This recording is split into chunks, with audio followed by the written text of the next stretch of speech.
आज हम बात कर रहे हैं सिविल स्कोर की, जो जीवन का अहम हिस्सा बन गया है। आज अगर आप कुछ लेने जाते हैं, कोई लोन लेने जाते हैं, कोई गाड़ी लेने जाते हैं, तो डॉक्यूमेंट से पहले आपके सिविल स्कोर की बात होती है। लेकिन क्या आप जानते हैं कि अगर एक बार आप डिफॉल्ट हो गए तो आपका सिविल स्कोर कब तक खराब रहता है? आज हम आपको यही बताने वाले हैं। सिविल स्कोर की हवा ऐसी होती है कि उसकी लहर हर कोने तक पहुंच जाती है। मतलब कि आपके सिविल स्कोर की निगेटिव रैंकिंग हर बैंक और फाइनेंस एजेंसियों के पास पहुंच जाती है। तो आइए आपको इसके बारे में विस्तार से बताते हैं। समय पर लोन न चुका पाने पर, यानी लोन डिफॉल्ट होने पर आपका सिविल स्कोर खराब होता है। जैसे परीक्षा में कोई बच्चा बैठता है और ठीक से पेपर नहीं देने पर नंबर अच्छे नहीं आते, बाद में उसी कम मार्क्स के चलते बच्चे को अच्छे कॉलेज में एडमिशन नहीं मिलता। यही हाल लोन लेने और डिफॉल्ट होने पर होता है। लोन नहीं चुकाने पर डिफॉल्ट की बदनामी तो मिलती ही है, साथ में सिविल स्कोर भी खराब हो जाता है। इसके बाद अगली बार जब आप किसी बैंक में लोन लेने जाएंगे तो लोन नहीं मिलेगा और हो सकता है कि आप भारी पचड़े में भी पड़ जाएं, ज्यादा ब्याज आपको देना पड़े, और अगर कहीं से किसी ने आपका लोन करा दिया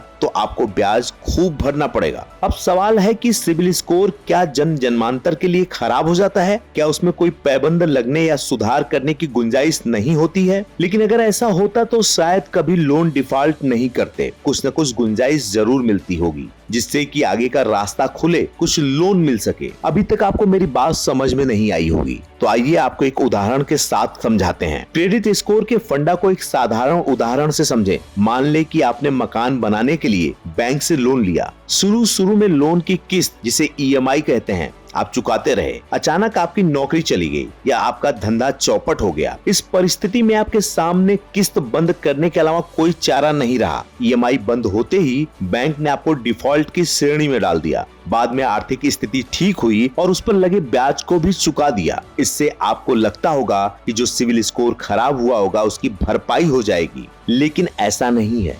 आपका ऐसा उम्मीद करना तो ठीक है, लेकिन जानकारों की माने तो सब कुछ करने के बावजूद कम से कम 2 साल तक सिविल स्कोर खराब रहता है। लंबित किस्त चुका दें या उसका ब्याज भी भर दें, 2 साल तक सिविल स्कोर नहीं सुधरता और इसका घाटा कई वित्तीय जरूरतों में देखा जाता है। अगर सिविल स्कोर में गड़बड़ है तो उसको कोई भी नहीं छुपा सकता। क्रेडिट स्कोर की हवा ऐसी होती है कि उसकी लहर हर कोने तक पहुंच जाती है। अर्थात आपके सिविल स्कोर को निगेटिव रैंकिंग हर बैंक और फाइनेंस एजेंसियों के पास पहुंचा दी जाती है। जब भी आप अगली बार लोन लेने किसी बैंक में या कार लेने के लिए किसी फाइनेंस कंपनी के पास जाएंगे, वे आपकी निगेटिव स्कोरिंग तुरंत पता कर लेंगे। ऐसी स्थिति में या तो आपको लोन नहीं मिलेगा, अगर लंबे पचड़े के बाद लोन मिल भी जाए तो उसकी ब्याज दर चढ़ा बढ़ाकर वसूली जाएगी। तब आपको सिविल स्कोर की अहमियत के बारे में भली भांति पता चल जाएगा। जाने कितने लोग जो इस स्टोरी को देख रहे होंगे उनको ये बात अच्छे से पता होगा, क्योंकि वो भुगत चुके होंगे। अब आइए आपको बता देते हैं कि ये सिविल स्कोर सुधरता कैसे है। आपके लेन देन और क्रेडिट कार्ड या छोटे बड़े बिलों के भुगतान को देखते हुए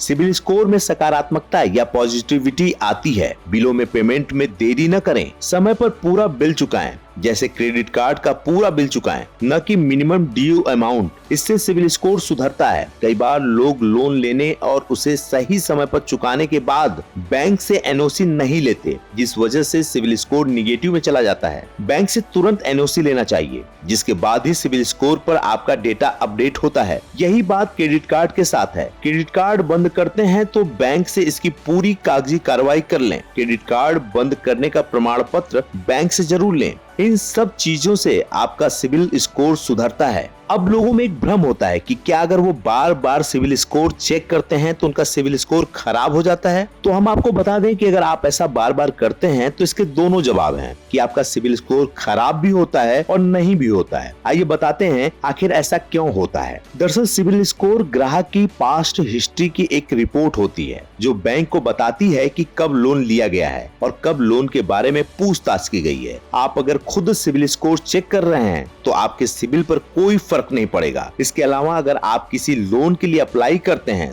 तो लोन देने वाली कंपनी आपके सिविल स्कोर को चेक करेगी। जब कंपनी चेक करे तो आपका सिविल स्कोर डाउन होने के चांस हैं। अब आइए आपको ये बता देते हैं कि अगर आप लोन लेना चाहते हैं तो आपका सिविल स्कोर क्या होना चाहिए। लेकिन उससे पहले हम आपको बता दें कि आप अपने सिविल स्कोर की बार बार इंक्वायरी मत कराइए, क्योंकि हो सकता है कि हर बार इंक्वायरी करने पर आपका 1% सिविल डाउन हो जाए। हाँ, अगर आपको करना है तो आप खुद अपने सिविल स्कोर को चेक करें, उससे कोई परेशानी नहीं होगी। बल्कि कुछ ऐप भी ऐसे हैं जो आपके सिविल स्कोर के बारे में बता देते हैं। अब आप ये जान लीजिए कि जो सिविल स्कोर का दायरा होता है वो 300 से लेकर 900 के बीच होता है। अगर आपका सिविल स्कोर 800 से 850 है तो बहुत अच्छा है, लेकिन अगर 799 से 740 है तो भी बहुत अच्छा है, और 739 से 670 है तो इसको अच्छा माना जाता है। यहाँ भी आपकी क्रेडिट हिस्ट्री अच्छी होती है। अगर 699 से 580 आपका सिविल स्कोर है मतलब ठीक ठाक है, इसको अच्छा नहीं माना जाएगा। और वहीं 579 से 300 है तो आपका सिविल स्कोर बहुत ही खराब है, और ऐसी कंडीशन में फिर आपको बहुत भटकना पड़ेगा। अगर आप चाहते हैं कि आपका सिविल स्कोर ठीक रहे तो समय पर अपनी देनदारी को रखें, तो समय पर अपने बकाये का भुगतान करें, और अगर आप यूज करते हैं इस तरह के पैसे को तो समय रहते ही उसको जमा कर दें, तो आपके सिविल में बहुत प्रॉब्लम नहीं आएगी।